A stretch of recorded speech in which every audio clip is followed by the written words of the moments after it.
Hi, my name is Dr. Larry Bush. I'm the current president of the Palm Beach County Medical Society and an infectious disease specialist here in Palm Beach County.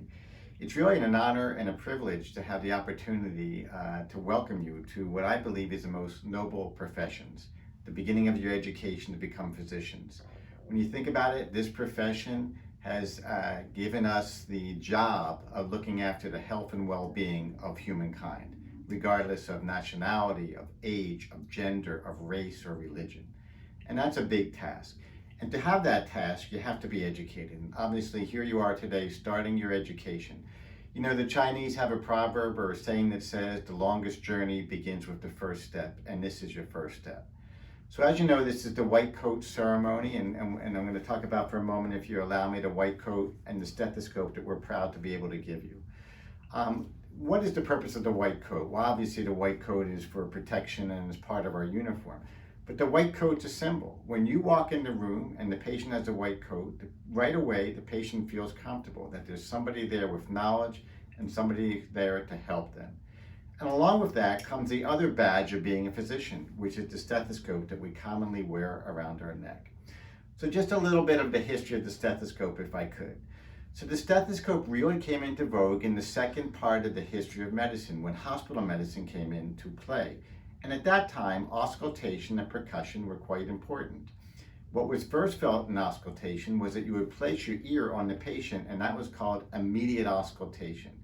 But then a French physician named René Laennec in 1816 said, you know what, I'm trying to listen to this patient whose body habitus does not allow me to put my ear on their chest and hear them well. Let me roll up a piece of paper and make a little tube and put it on their chest and listen to their heartbeat or listen to their lungs. And he recognized that he can clearly hear better using that.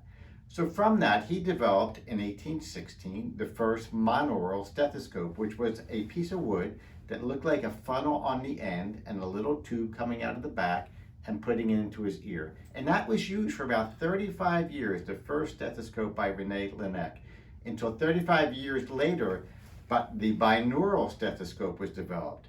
Now, even though that was developed and you can put it in both ears, it wasn't used for decades because people felt that having it in both ears would upset your balance.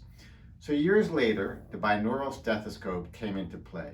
And the one that we're presenting you with now was developed by Dr. David Littman in 1961. And it's a classic one that many physicians, as you see, will use.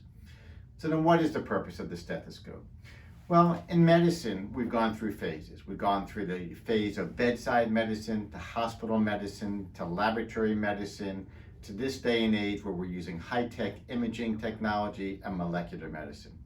And all that's great and all that's helpful. But why do people come to us? Because people want an explanation. They want to know what's wrong.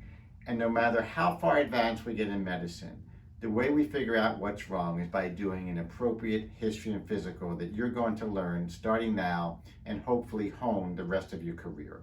Because medicine's not a 4-year career or school, it's a lifelong learning endeavor. And what we know is that what you're going to order with the most sophisticated tests starts with your history and physical, because it's your differential diagnosis that you create listening to a patient in part on a physical examination with this stethoscope that allows you to order the appropriate test. Because the goal of the test is to answer a question.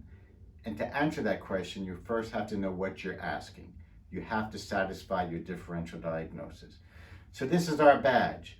But the last thing I want to leave you with is why else this is important. Because it reminds me every day that not only am I listening to my patient's heart sounds, their breath sounds, their bowel sounds, etc. It reminds me that I'm listening to them, but I'm really doing why they're there, to hear what they have to say. Thank you, and good luck in the rest of your career.